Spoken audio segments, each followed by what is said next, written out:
Hey, wonderful people, good morning. I hope you had a beautiful night. This morning, we are going to be sharing on this question. Does your side of the story matter?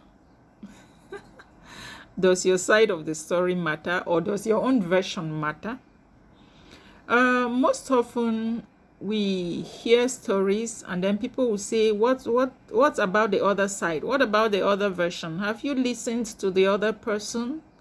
What does the other person have to say? And others will tell you, I don't listen to stories from one side. I always want to get the two sides of the stories before I can make my judgment or my conclusion. And these comments push people to go exposing themselves or to go making unnecessary narratives in a case where it's not necessary. Many things happen in life. Many things happen in life, and at times we find ourselves in situations we were never prepared for. We find ourselves in situations that were never meant to be.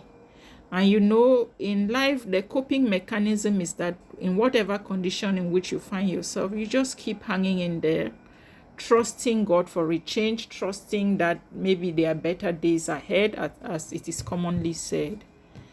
And I have come to this conclusion after several analyses, after listening to people, after seeing what people go through, after my own individual personal experiences.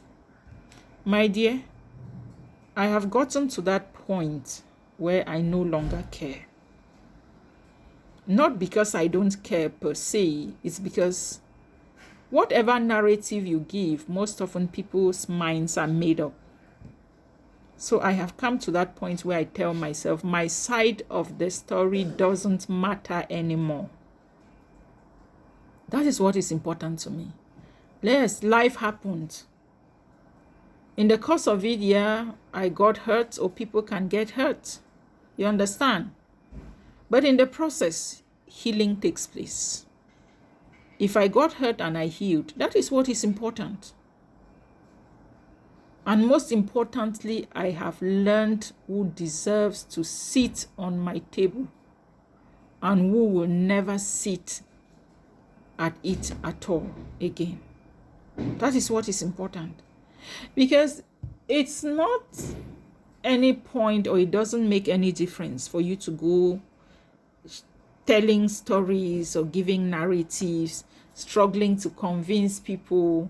I want people to know that it's this person that is at fault.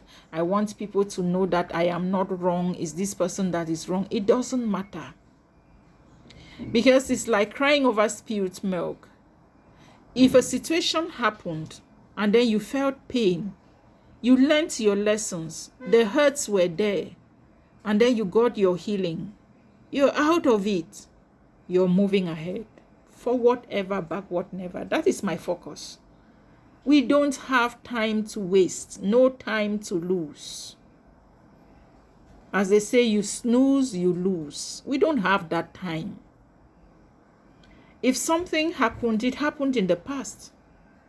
I have moved on. You don't need to pull me back there. I no longer belong there. I am a work in progress. As I say, on a daily basis, I keep working on myself. I learn my lessons, some good ones, some bad ones, but in the midst of it, I am growing. I am forging ahead. I am moving on. You can't hold me behind. You can't tie me down to my past. I don't owe you an explanation of all the negative past I have had, because I learned my lessons from them. I have moved past that level and I am going ahead. So it's not important for you to hear my own side of the story, because I have moved past it. And so I would want others to move past it as well. So don't tie me down by calling me to answer something that I have healed from it. So that is what I have come to learn. I don't owe you any explanation of a story that I've moved past it. I hope I made some sense. Good morning.